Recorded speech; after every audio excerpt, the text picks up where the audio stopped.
चलो बच्चों, तो आज हम लोग गुजराती में चैप्टर नंबर 11 शुरू करते हैं, जिसका नाम है एक जादुई पत्रनी वार्ता, जिनके लेखक हैं डॉक्टर रतिलाल बोरीसागर।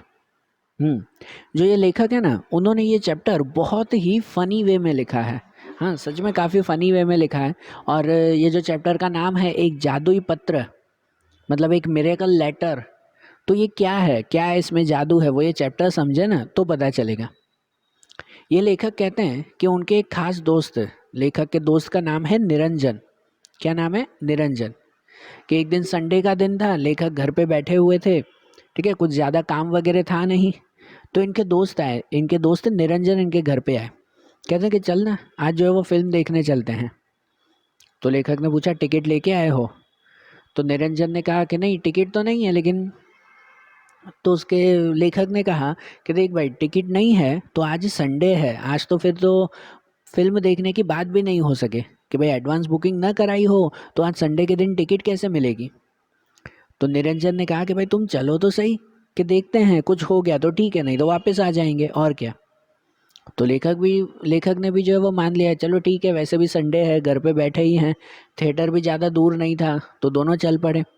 लेकिन जैसे ही थिएटर पहुंचे ना, तो वहाँ पर हाउसफुल का बोर्ड लगा हुआ था, टिकट खत्म, हाउसफुल का बोर्ड लगा हुआ था। तो लेखक ने थोड़ा सा गुस्से में कहा कि देखा, मैंने नहीं कहा था कि आज संडे है भाई, कि बिना एडवांस बुकिंग के टिकट कहाँ से मिलेगी, आज तो कुछ होगा ही नहीं। तो लेखक का दोस्त जो निरंजन था, वो थोड़ा सा पहले तो क्या कहते हैं, घबरा गया। फिर उसके बाद अचानक से उसके चेहरे पर एक स्माइल आ गई, चमक आ गई उसके, कि जैसे नहीं उसने कोई रास्ता ढूंढ लिया हो, कोई प्लान कर लिया हो। निरंजन के चेहरे पर अचानक से चमक आ गई। उसने अपनी जेब में से एक कागज निकाला, एक लेटर निकाला, और वो लेखक के हाथ में दे दिया।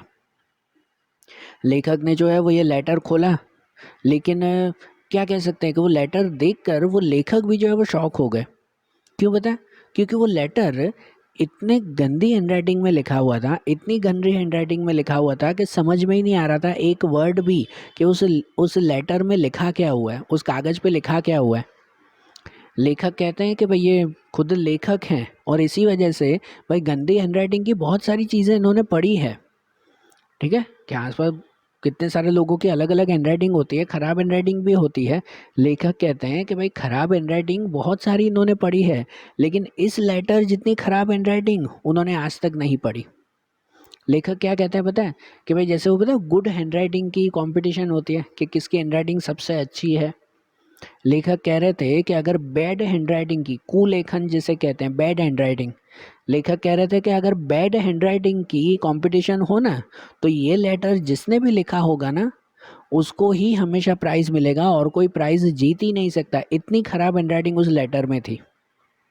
ठीक है, कि कोई कोई लेटर ऐसे होते हैं कि जिसमें ख़राब हैंडराइटिंग होती है, चलो मान लिया कि होती है ख़राब हैंडराइटिंग, लेकिन उसमें थोड़ा तो समझ आता है ना, कि चलो आधे शब्द समझ में आएंगे, आधे नहीं, इतनी ख़राब हैंडराइटिंग।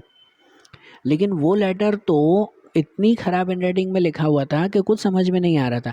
अरे यहाँ तक कि भाषा भी नहीं समझ में आ रही थी कि वो कौन सी भाषा में लिखा हुआ है, हिंदी गुजराती में है, इंग्लिश में है, कि कोई दूसरी भाषा में है। इतनी ख़राब हैंडराइटिंग कि भाषा भी नहीं समझ में आ रही थी। मतलब समझो ना कि उस लेटर पे खाली जो है वो लाइन्स बनी हुई थी और कुछ भी नहीं। तो वो लेखक जो है वो लेटर देखकर एकदम शॉक हो गया, और गुस्से में कह दिया कि भाई ये लिखा क्या हुआ है, किसका लेटर है ये। निरंजन ने हाथ में लेटर दे दिया था ना लेखक के, तो लेखक ने ये कहा कि आखिरकार है क्या। तो निरंजन ने कहा देख, इसमें क्या लिखा हुआ है वो तो मुझे भी नहीं पता भाई, ये लेटर जो है वो मेरे दूर के एक काका का, मतलब अंकल का लेटर है। ठीक है, कि मेरे काका की हैंडराइटिंग, मतलब मेरे अंकल की हैंडराइटिंग, वो निरंजन बोल रहा था, निरंजन के अंकल की हैंडराइटिंग वो इतनी ख़राब है कि वो खुद भी लिखते हैं ना तो उन्हें भी नहीं समझ में आता कि भाई उन्होंने क्या लिखा है। बरोबर, वो खुद लिखकर भी नहीं समझ पाते उन्होंने क्या लिखा है, इतनी ख़राब हैंडराइटिंग उनकी है। बरोबर, कि भाई कहते हैं कि जब उनकी शादी हुई थी ना, उनके अंकल की जिसका ये लेटर है, उनकी शादी हुई थी ना, तो शादी के वक्त वो अपनी आंटी को, मतलब कि भाई काकी को, निरंजन की काकी को लेटर्स लिखते थे, शादी के वक्त लेटर्स लिखते थे। तो उनकी काकी को भी आज तक समझ में नहीं आया था कि उन लेटर्स में लिखा क्या हुआ है। ठीक है, तो कितनी बार उनके लेटर्स यहाँ वहाँ पढ़े भी हो ना, तो कोई पढ़ता ही नहीं, क्योंकि किसी को समझ में ही नहीं आता। कैसे कोई सीक्रेट लेटर्स लिखता है कि नहीं भाई मैं ये लिख रहा हूँ, मैं किसी को बताऊंगा नहीं। तो निरंजन के काका जब ऐसे लेटर्स लिखते ना तो कोई चिंता ही नहीं करते, क्योंकि उसकी हैंडराइटिंग किसी को समझ में नहीं आती, भले कोई पढ़े तो पढ़े भली, बरोबर। तो निरंजन अपने अंकल का ये एक लेटर लेके आया था जो सबसे खराब हैंडराइटिंग का था, और वो उसने लेखक को दे दिया। तो अब लेखक ने कहा कि चलो ये सब बात तो ठीक है, लेकिन हम यहाँ पे मूवी देखने आए हैं, टिकट नहीं मिल रही है, हाउसफुल है, तो उसमें ये खराब हैंडराइटिंग वाला लेटर क्या काम करेगा? क्या पिक्चर की टिकट नहीं मिले तो 3 घंटे बैठकर इसकी हैंडराइटिंग सुधारें, क्या लिखा हुआ है वो ढूंढें? लेखक कह रहे थे कि 3 घंटे क्या, कि भाई 3 जन्म भी निकल जाएंगे ना तो भी समझ में नहीं आएगा कि इसमें क्या लिखा हुआ है। तो भाई पिक्चर देखने के लिए ये लेटर का क्या काम है, ये क्यों लेके आए हो? तो निरंजन ने कहा कि भाई मुझे पता है, इस लेटर की वजह से ही आज हम लोग पिक्चर देख पाएंगे। मूवी देखने आए हैं, टिकट भी बंद है, हाउसफुल हो चुका है। तो निरंजन क्या कह रहा है लेखक को पता है? कि इसी लेटर की वजह से, इस खराब हैंडराइटिंग वाले लेटर की वजह से आज हम लोग मूवी देखेंगे।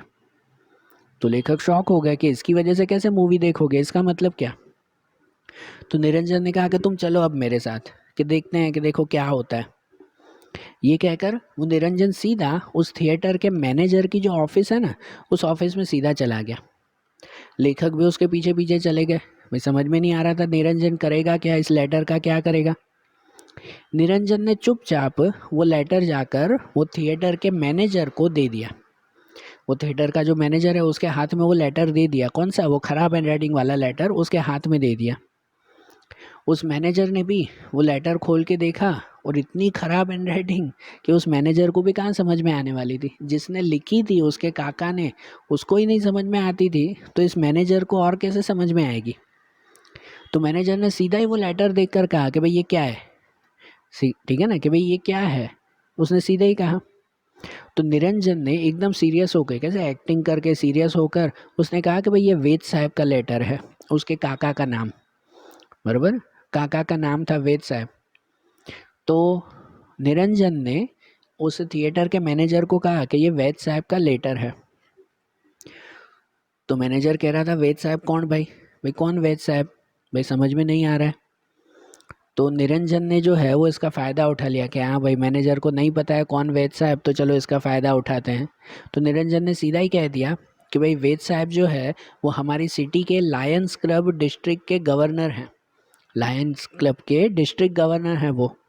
भाई वो मेरे अंकल हैं। भाई उन्होंने कहा है कि भाई ये लेटर जाकर तुम थिएटर के मैनेजर को देना, तो भाई वो तुम्हें मूवीज़ देखने में हेल्प करेंगे, मतलब कि भाई वो तुम्हारे लिए कोई ना कोई टिकट का इंतज़ाम कर लेंगे, बराबर। निरंजन ने क्या कहा? झूठ बोला कि उसके पास वो लेटर तो था। लेटर भले ही उसके अंकल का था, ये भी सही था, लेकिन उसके अंकल ने ये लेटर दिया है वो तो कोई उसमें लिखा ही नहीं हुआ था। उसके अंकल ने तो कोई ऐसा लेटर नहीं दिया।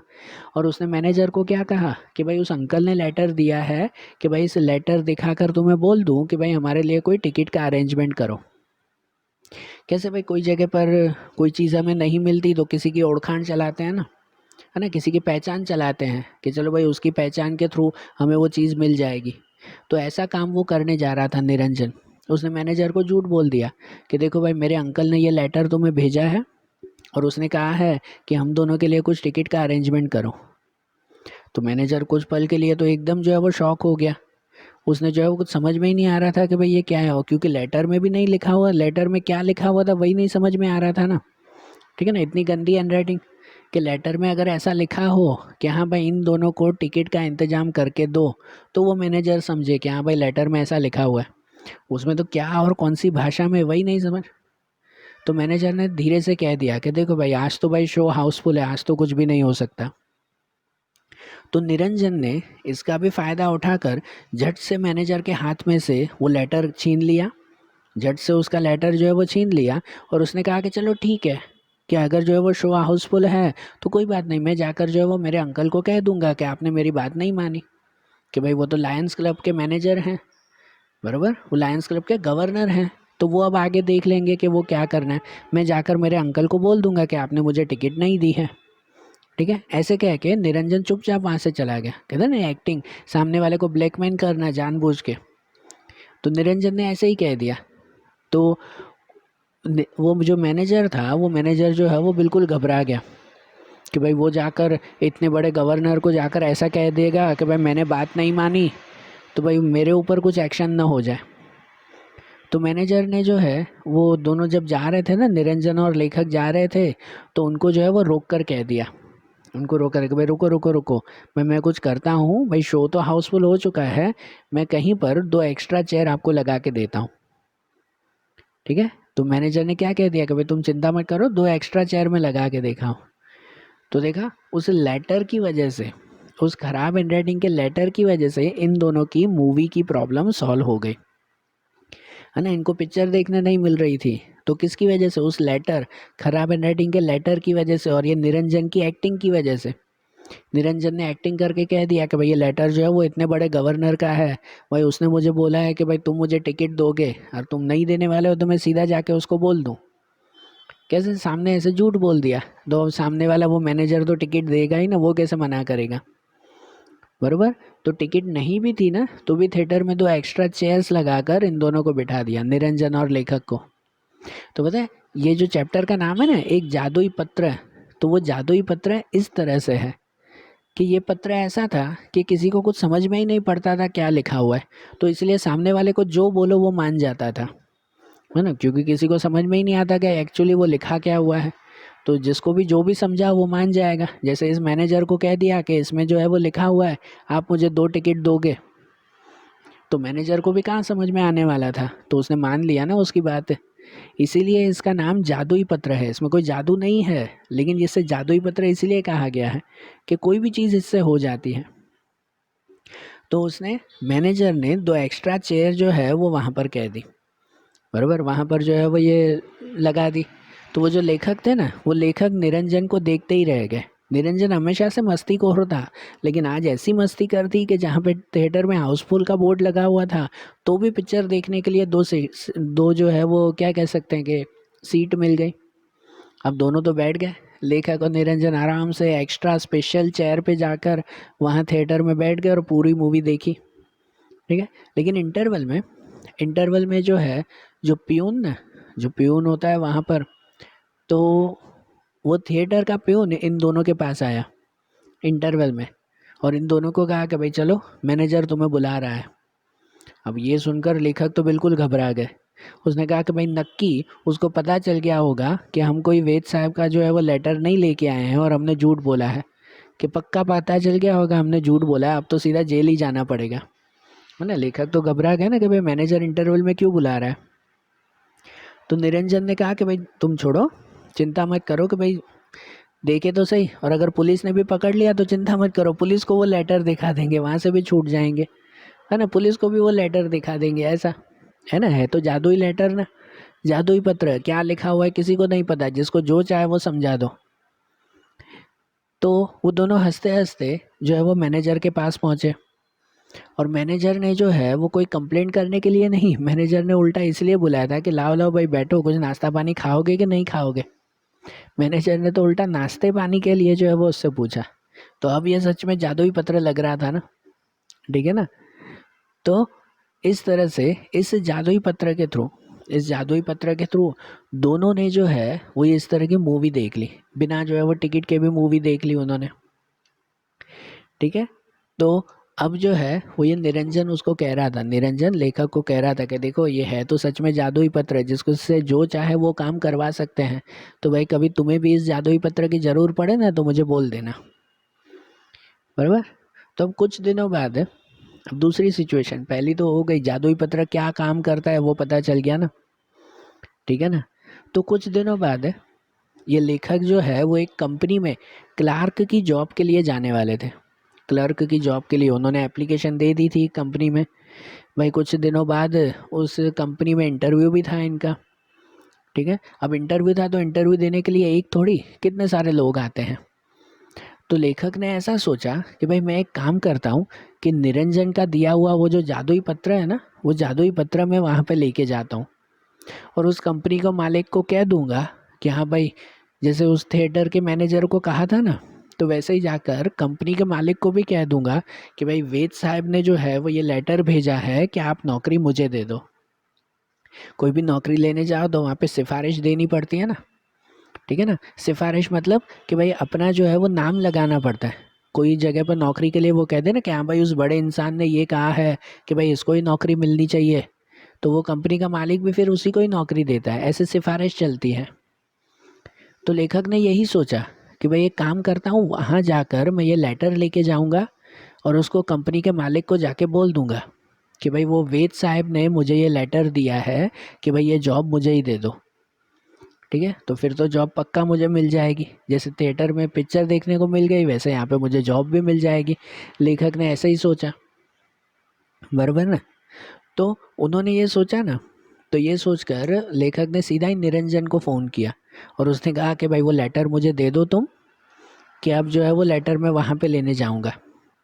तो निरंजन ने पहले उसे एक बार वार्निंग दी कि देख भाई तुम लेटर लेके जाओ वो कोई प्रॉब्लम नहीं है, लेकिन लेटर का यूज़ कैसे करना है वो आना चाहिए।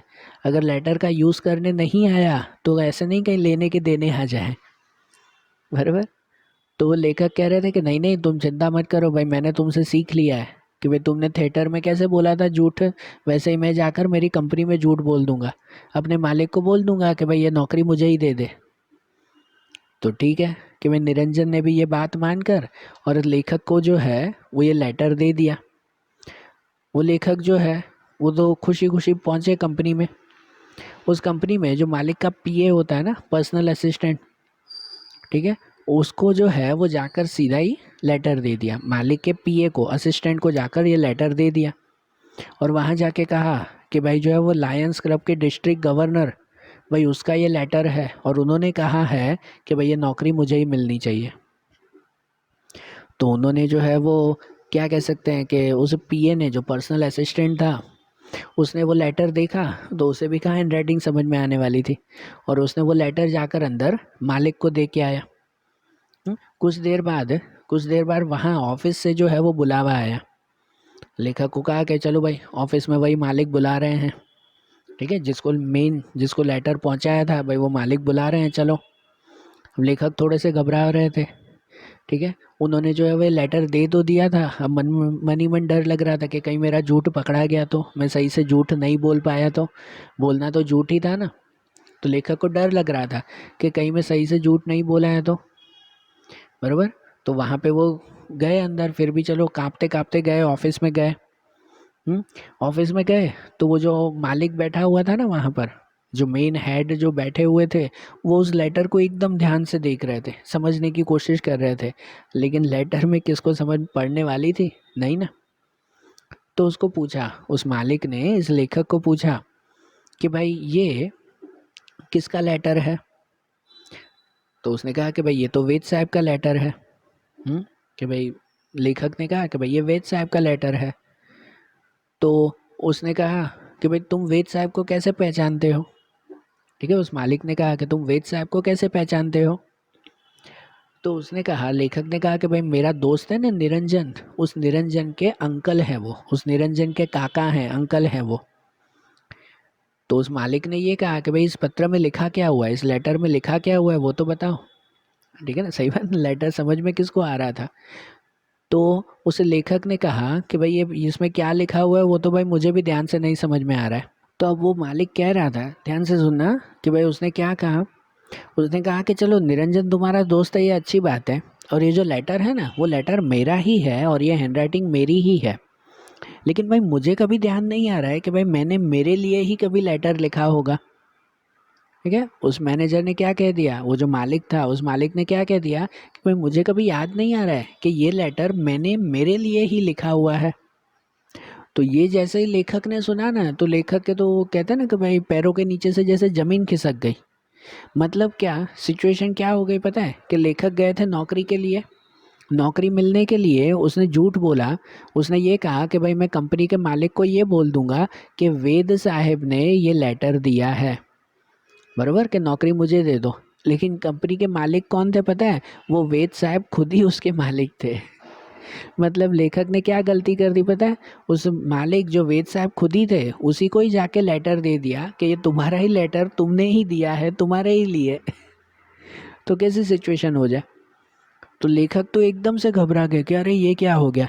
लेखक की नज़र सीधे ही, कोई ऑफिस में बैठता है तो टेबल के ऊपर उसकी नेम प्लेट लगी हुई होती है ना, तो उस नेम प्लेट पर सीधे उसकी नज़र गई जहाँ लिखा हुआ था MG वेद। मतलब ये तो खुद वेद साहब ही थे। लेखक का तो कहते ना एकदम से चक्कर आ गए कि भाई ये तो वेद साहब ही हैं। कि जिसका लेटर था घूमकर उसी के ही पास आ गया। मतलब वेद साहब का लेटर ही वेद साहब को ही दे दिया कि देखो भाई ये वेद साहब ने लेटर दिया है।